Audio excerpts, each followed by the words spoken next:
Rapaziada, seja bem-vindo mais uma vez ao canal. Muito obrigado por você estar aí assistindo. Hoje, nada mais, nada menos do que 2-0 em cima do Vasquinho. Tudo normal no Rio de Janeiro. E é isso, né? Alguém achava que ia ser diferente? Não é possível, né? Esse time do Vasco horrível. Brincadeira não. Só salva pra mim o Verratti. O goleiro ainda dá pra dar um quebra-galho, mas o resto pode botar na sacola e ó, despachar.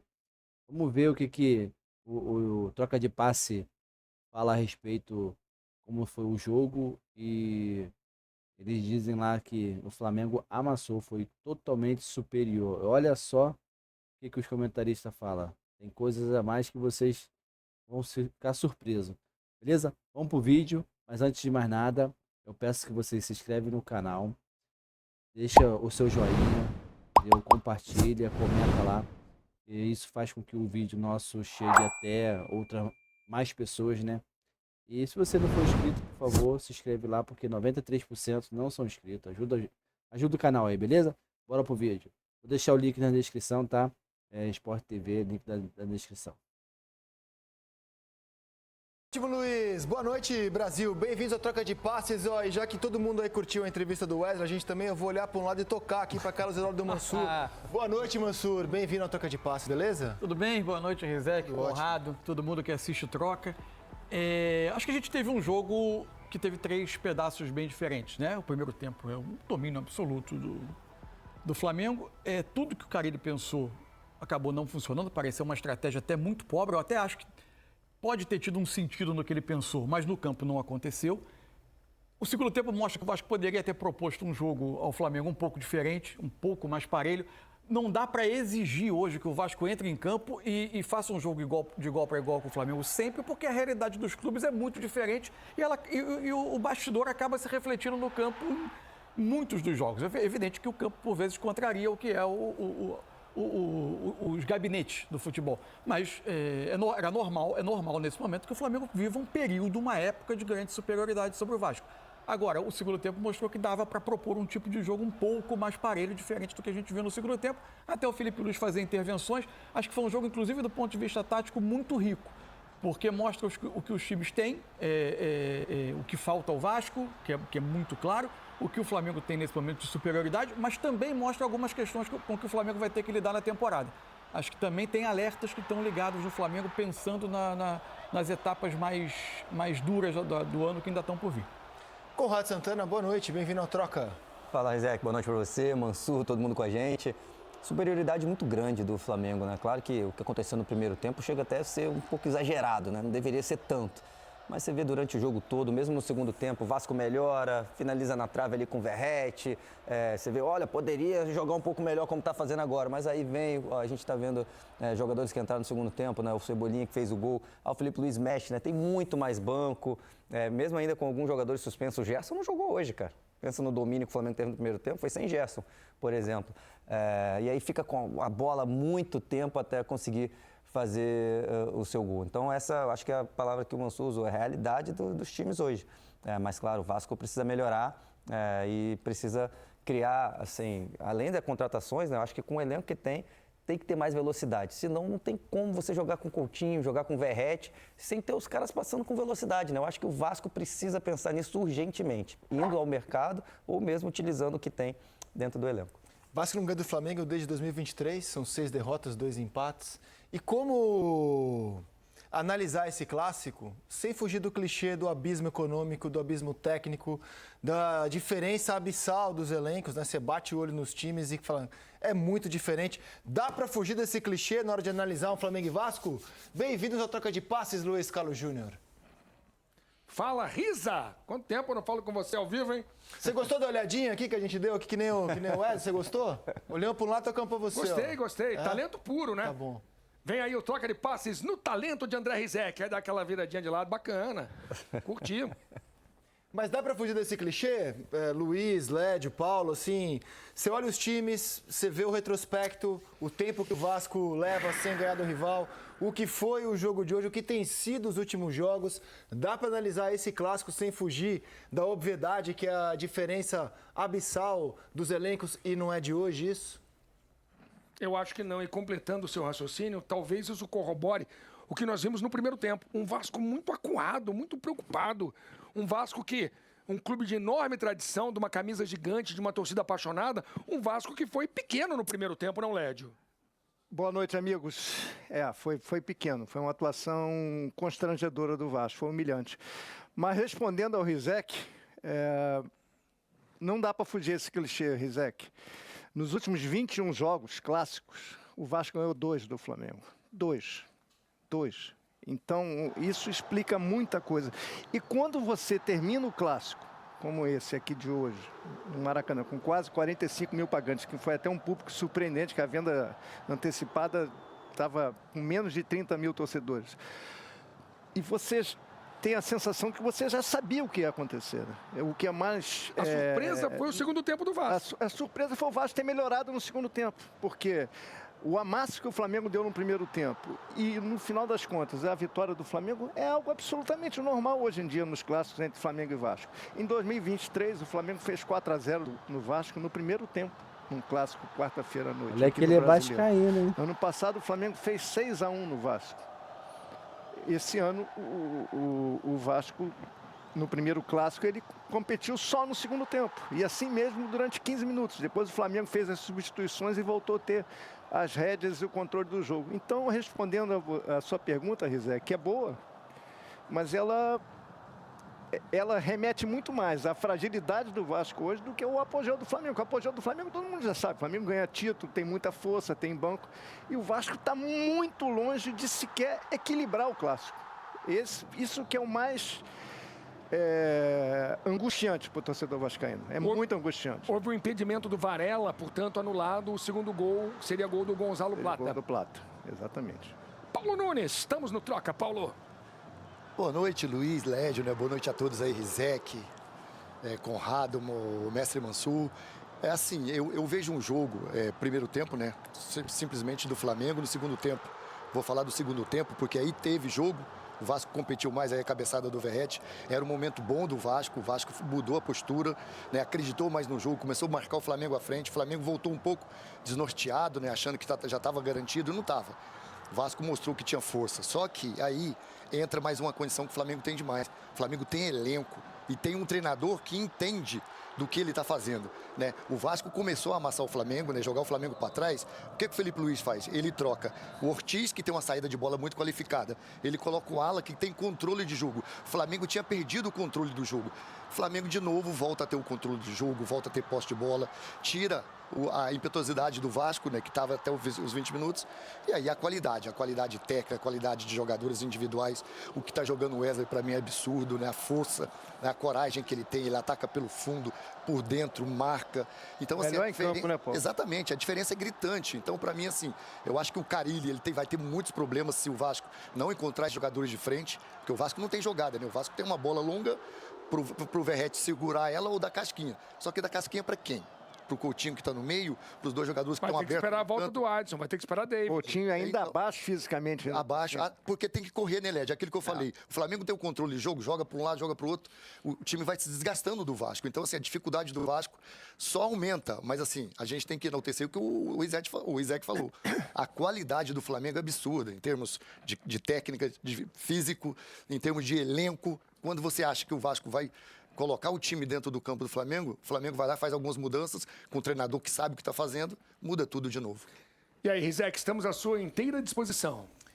Como é que vocês viram a exibição rubro-negra hoje e a maneira como o Felipe trabalhou o elenco? Bom, vamos lá. Primeiro assim, para mim o primeiro tempo é muito ditado pelo que o Vasco escolhe fazer no jogo. Qual é a minha impressão?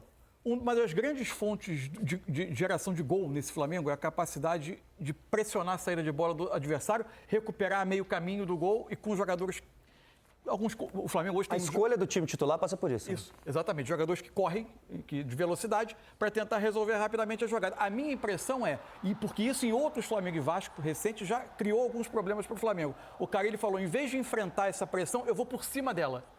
Toda a saída do Vasco, a bola era longa para o Verratti.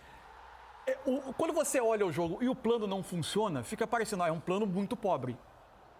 Ele ficou com uma cara de um plano pobre, mas ele poderia ter algum sentido. O Vasco ganhou uma ou outra segunda bola, o Flamengo tinha dificuldade, às vezes, de se recuperar seguidas bolas e ficar atacando, porque essa bola vinha, o Verratti ganhava na cabeça, ela saía para a lateral e o Flamengo era obrigado a construir de trás de novo, sem conseguir recuperar a bola perto do gol o tempo todo. Acontece que quando o Flamengo vai construir desde trás, o Vasco não é um time que vai te pressionar com força, porque os dois homens da frente dele são Verratti e Coutinho, que não são jogadores ultra... Nem se quisesse ia conseguir, de característica mesmo. Então o Flamengo sobrava. Você tinha o Danilo, que com a bola controla o jogo com muita facilidade, uma capacidade de escolher as jogadas. Jogou bem de novo, né? Isso, ele saía quase sempre... Quarto jogo dele pelo Flamengo. Quase sempre era com ele o escape pelo lado direito, atraía os volantes do Vasco, se criava um espaço enorme de entrelinha. Eu e o Conrado vamos mostrar daqui a pouco a análise do gol que surge por aí. E o Flamengo foi começando a construir o seu jogo. Segundo tempo, o Vasco volta, para mim, a fazer o que ele está fazendo a temporada inteira. Como ele não tem velocidade para ser um time que defende atrás e escapa, porque se escapar, ninguém vai correr, porque não tem jogador para correr. Ele joga com os dois laterais muito altos. Um terceiro homem na saída de bola, em geral um dos volantes, foi o Hugo Moura que foi fazer essa saída. Os pontas do time vêm para dentro, o Vasco tem 4 jogadores por dentro, os dois homens abertos. E aí desencaixou a pressão do Flamengo, uma forma de construir do Vasco totalmente diferente. A linha de 4 do Flamengo tinha dificuldade de balançar de um lateral para outro. Assim surgiu o lance do Verratti, que cabeceia na trave. E aí o Felipe Luiz intervém, porque aí tem uma questão do Flamengo. Não quero me estender muito para não sequestrar aqui a Paula. Só que eu acho que o Felipe Luiz intervém por 2 razões. Uma, quando o jogo precisa de mais saúde, ele, por vezes, precisa mexer em algumas peças. O Everton Araújo estava muito cansado e eu acho que... É brilhante para desequilibrar jogos, mas em algumas circunstâncias hoje, além da sequência pesar muito nele, por vezes precisa. E ele colocou 2 jogadores muito trabalhadores pelo lado para conseguir equilibrar esse duelo físico do jogo. Eu vou devolver para a cabine, até para pedir as considerações finais do Luiz, do Paulo, do Lédio, depois da vitória do Flamengo com o maior público do estadual até aqui, né? A gente não teve ainda um Maraca lotado, mas um Maraca que viu hoje o Flamengo dominar completamente mas dominar o jogo e sair com a vitória. Meus caros, as considerações finais no Troca de hoje. Vamos lá, Paulo Nunes. Não, para mim eu queria saber se os meninos viram minha rima. Ah, sim. Mas espera um pouco. Então vamos lá, Lédio, a sua consideração final. Olha, eu concordo com o Mansur. Eu acho que a jogada do Vasco é essa, pro Verratti, mas eu acho muito pouco. Mas acho difícil você ter um repertório maior quando você não tem nenhum atacante de velocidade. E aí fica difícil. Pega um time como o Flamengo, que tem muito mais controle, com jogadores inspirados como o Wesley, eu acho que fica um samba de uma nota só, mal jogado. Eu acho que o Vasco foi dominado o jogo todo. Eu acho que foi. Teve ali 15 minutos que melhorou no segundo tempo, mas assim mesmo, eu acho que foi muito mais na empolgação. E outra coisa... Com certeza. Eu não sei agora, não lembro exatamente quem falou, acho que foi o próprio Mansur. Eu acho que fisicamente o Flamengo também deu um amasso no Vasco. O Flamengo sobra fisicamente, na parte física, em termos de saúde, na hora de competir. Treinando o mais Vasco está muito atrás fisicamente do Flamengo. Então isso aí faz muita diferença no futebol atual. O Vasco tem que melhorar o elenco até na parte física. Não consegue acompanhar o ritmo do Flamengo. E agora, Paulo Nunes vai rimar para você se deleitar. De novo, meu Deus. Vai lá. Boa noite, rapaziada do Troca. Você não vai rimar de novo? Lógico que não, pô, já fiz a minha parte. Boa noite. Acabou? Só isso, Paulo? Vamos aqui. Não posso colocar todo o meu talento a toda hora. Entendi. Assim eu não posso falar que você está sobrando fisicamente também. Ô, Lédio, só pegando carona nos elogios que vocês fizeram ao Wesley, né? Você classificou o Wesley como o melhor em campo. Concordo com você. Dia 7 tem convocação para jogos muito pesados, né? Colômbia em casa, Argentina fora. Em campo pelo Flamengo estavam aquele que jogava, eu estou conjugando no passado, não sei como vai ser a próxima, mas aquele que jogou era rival como capitão da seleção na lateral direita, o Danilo, que agora é zagueiro do Flamengo. E o Wesley, que está pedindo passagem como lateral direito. Você falava de saúde, de condicionamento físico, tudo isso sobra no Wesley desde o ano passado. E ele está voando mesmo. Estou muito curioso para essa convocação do dia 7, porque será que o Danilo, que está jogando como zagueiro, vai jogar essas partidas como lateral ou a gente terá um novo lateral da seleção? E se for um novo lateral, é difícil ver alguém jogando hoje mais do que o Wesley. Dia 7 a convocação. Acho que as duas alternativas estão corretas. Acho que o Danilo vai jogar, vai ser convocado, vai jogar ali como lateral direito zagueiro, como tem jogado com o Dorival. De vez em quando ele vai à frente, mas fica muito mais atrás. E o Wesley deveria, eu acho que vai ser convocado e no futuro vai ser titular da seleção. É o que eu imagino. Tá bem. Amigos, boa noite, hein? Grande abraço para vocês e até a próxima. Um bom domingo. Eu tô frustrado. Eu pensei, o Paulo, quando falou de rima, eu pensei que ele fosse rimar mais uma vez, mas ele, de fato, resolveu não gastar todo o talento numa noite de sábado só. Tá bem, ainda bem. Obrigado, Paulo. Grande abraço, hein? Valeu, amigos. E até a próxima. Hoje o Danilo jogou de zagueiro pela esquerda. Primeiro pela direita, depois pela esquerda. Entrou o Léo Ortiz, aí o Léo Pereira. Então, assim, é um elenco também de muita versatilidade, né? Sim. O Varela jogou de lateral esquerdo, deu um cruzamento com a perna esquerda para o gol anulado do Bruno Henrique, um baita cruzamento, inclusive, com desvio. Léo Pereira pode jogar de lateral. Danilo é zagueiro dos dois lados. É também um elenco... É meio covardia comparar os dois elencos, cara. É muita diferença. A contratação do Danilo foi muito certeira, né? O cara, tudo que ele pode entregar, zagueiro, você vê a postura do cara. O cara não tem, gente. Você quer ver jogo da seleção brasileira, aí vai mal, fica xingando. Cara, o cara não tem uma carreira de Real Madrid, Porto, Juventus, Manchester City, onde ele passou, seleção brasileira, sem jogar muito. Não é que ele joga mais ou menos, ele joga muito, não é à toa. Ele tem uma carreira brilhante, só em time da primeira prateleira do futebol mundial, passando por vários técnicos. Não é possível que todo mundo, ninguém entende futebol, só você na sua casa quem entende. A elite do futebol mundial se isso, enganou. todo mundo. Durante 15 anos. Exatamente, não é possível. Então você vê a postura do cara, ele é muito diferente. E aí um detalhe, né? A gente está falando do Wesley. Você percebe ali na entrevista dele final, né, que ele falou, além de virar a cara, ele falou sobre a forma dele, que ele está muito bem, ele fala que o Felipe Luiz está ajudando muito, que é o técnico dele, e ele já cita o Danilo. O Danilo acabou de chegar, cara.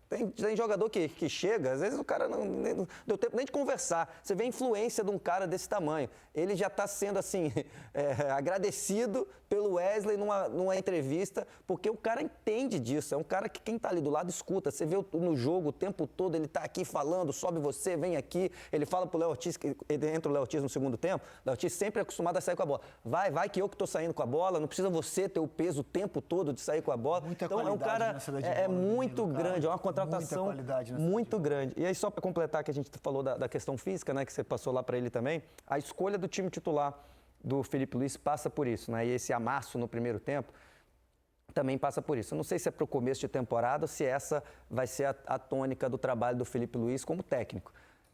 Quem joga mais bola, Cebolinha ou Michael? Quem é mais técnico? Cebolinha tem mais... A gente viu o golaço dele. O Michael assim, pode acertar um outro, mas não tem tanto. Na direita, quem é mais técnico? Quem tem mais qualidade? Luiz Araújo ou Plata? Luiz Araújo tem mais bola. Ali no meio entra o Everton Araújo. Quem tem mais qualidade? Mesmo nessa fase do Alan que está sendo recuperado, Alan ou Everton Araújo? É o Alan. Ele escolhe o cara que está tinindo fisicamente para amassar, para marcar o tempo todo. E o Flamengo não deixou o Vasco respirar. E o Vasco sentiu. O Vasco sentiu muito isso. Você não acha... Vamos dividir o jogo em 4 partes, né? Cada tempo em 2 metades? Eu diria que o Flamengo amassou o Vasco em 3/4 do tempo. Por aí. Sim. O primeiro tempo inteiro. E aí o Vasco consegue, na primeira metade do segundo tempo, equilibrar as coisas. Mas aí saem do banco o Cebolinha, Luiz Araújo, Léo Pereira, Léo Ortiz. E, cara, se o Luiz Araújo entrou, ele deu um... O Léo Pereira já estava, né? Perdão, vai para a lateral esquerda. Vai para a lateral esquerda. Entra o Alan, né? Cara, o Luiz Araújo dá uma enfiada de bola, uma categoria. Lindo. O Cebolinha marca um golaço. Então, assim, é a cavalaria, assim, cara. O Plata e o Michael não estavam tão bem, cansaram o time do Vasco pra caramba. Aí entra Luiz Araújo e Cebolinha, cara. O Vasco cansado em campo. E aí esses caras com mais qualidade têm mais espaço para jogar. No caso do Luiz Araújo e do Cebolinha, eu acho que também eles têm tido menos minutos do que terão ao longo da temporada. Porque eles carregam do ano passado lesões importantes. Sim. Do Luiz Araújo, inclusive, grave, bem séria. O Cebolinha também foi uma lesão importante. E aí a comissão técnica vai querer ter segurança sobre a situação. Acho que isso pesa também. Eles entrariam nesse... É evidente que eles não estariam jogando todos os jogos, porque ninguém está. Tem sido uma lógica da comissão técnica.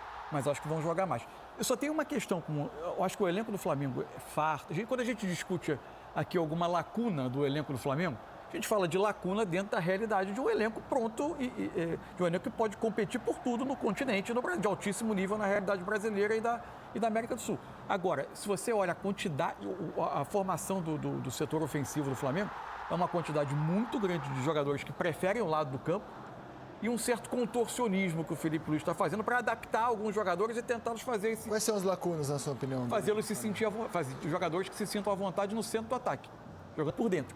O Flamengo tem menos jogadores, muito poucos jogadores que gostam de jogar por dentro e muitos jogadores em profusão. O Bruno Henrique deu entrevista agora, sendo titular, ele falou, eu prefiro jogar na esquerda. Ele já falou disso. Vou jogar aqui porque o técnico está pedindo, eu sou jogador de grupo, mas o que eu gosto de fazer é jogar do lado esquerdo. Onde jogam Michael e Cebolinha. Se você pega um adversário que vai, eventualmente você consegue atrair, criar um espaço para o Bruno Henrique correr, ele pode te entregar, seja na ponta, seja em diagonal para o meio. Ele gosta de partir da esquerda, né? Ele não fica só aberto, claro. Só que se você tiver um jogo que você vai construir o adversário todo fechado atrás, precisando do trabalho de um homem de referência, o Bruno Henrique não é esse jogador. A característica dele é outra, ele é ótimo em um monte de outras coisas. Isso reflete para mim, por exemplo, na questão de gol. O Flamengo tem um domínio do tamanho que teve e o jogo chega aos minutos finais com 1-0. O Arrascaeta perdeu duas chances assim incríveis, né? E poderia ter sido mais o primeiro tempo. Foi uma coleção de jogo. A superioridade do elenco, do Flamengo, como o Vasco conseguiu mudar de postura no começo do segundo tempo, acabou castigado. O que vocês gostariam de acrescentar depois das entrevistas? Acho que é por aí. O Carille falou muito da inversão do Zuccarello com o Tietê, mas acho que teve também, pelo menos na minha leitura, mudança na forma de sair de trás, de colocar os laterais mais no campo de ataque, confundindo um pouquinho a marcação do Flamengo. Agora, de fato, um lado trabalha com muito menos recursos do que o outro. A falta de jogadores que joguem pelo lado é uma lacuna muito grande desse elenco do Vasco. É muito difícil. Não é só jogadores que jogam pelo lado, jogadores de profundidade, jogadores de velocidade. É difícil jogar hoje sem você ter um jogador com essa característica. A questão da saída, eu acho também que no primeiro tempo o Flamengo amassou tanto que o Vasco não conseguiu nem sair, né? Pra gente ver. Porque quando a gente viu o Hugo Moura baixando e os laterais subindo, era quando o Vasco conseguia ter a bola com alguma calma ali na saída, no meio campo. Mas o Flamengo recuperava a bola tão rápido que a gente nem conseguia ver isso. Mas eu acho que teve sim esse pedido, isso melhorou. Mas eu acho que principalmente a parte que ele falou ali da confiança, falei para jogar mais. O Vasco estava assustado no primeiro tempo, né? Claro que o mérito do Flamengo, desse amasso, dessa pressão, essa questão física. A gente exibiu um mapa de calor do Vasco no intervalo. Só campo atrás. Dentro da área de defesa. Mas assim, muitos erros, né? Então... Uma imagem chocante, assim, acabou o primeiro tempo, a nossa transmissão exibiu o mapa de calor do Vasco, né? Onde o Vasco tocou na bola, era dentro da área de defesa. E se você lembra o final do primeiro tempo? A gente mostrou, a nossa transmissão mostrou Verratti e Léo Jardim. Antes o Verratti estava brigando também com o Freitas. Nem essa bola longa no Verratti estava acontecendo, que o Vasco estava tão mal, a gente está vendo aí, ó. Esse foi o final, o Vasco melhorou um pouco.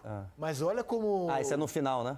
No fim do primeiro tempo, não tinha nem a luzinha no ataque. Mas mesmo assim, é muito raro você ter... No fim do primeiro tempo foi uma coisa chocante, era só na defesa, cara. É muito raro ter um mapa assim, mas você vê, tá falando do Verratti brigando, porque nem essa bola longa nele conseguia, porque o Vasco estava assustado, errando muito. Então, essa postura do Vasco tinha que mudar, que é isso, você joga no Vasco da Gama, meu amigo. Você não consegue dominar uma bola e tocar, não consegue dar opção de passe. É desagradável pro Vasco, cara. Você fala, caramba, que amasso que a gente leva num clássico, né? Flamengo vai para a final, Vasco ainda alimenta essa expectativa, dá a lógica, né, do Flamengo na final. A gente vai para intervalo, né? E falar mais desse jogo, falar do Botafogo, falar dos outros jogos, falar do Corinthians, falar do Atlético Mineiro, do Internacional, que terminou com a melhor campanha, do Grêmio. Troca de passe está só começando, a gente volta já. Rapaziada, literalmente foi um amasso. O mapa de calor ali, tu vê que o Flamengo dominou o campo todo. A bola ela girou todas as partes no pé do Flamengo, girou todas as partes do campo. O mapa bem distribuído. Não foi uma jogada simples pro lado ou pelo meio, não. Foi pro lado direito, por dentro, pela esquerda. Teve cruzamento, teve infiltração, teve os seus 1 minuto e pouco de passe para um lado e para o outro, sem o Vasco sequer ver a cor da bola. Literalmente um amasso. É o inexplicável. E botamos no bolso e pronto, acabou. O resto é conversa. Rapaziada, esse foi o vídeo. Muito obrigado por ter assistido. Bora para mais um. Valeu, abraço, obrigado.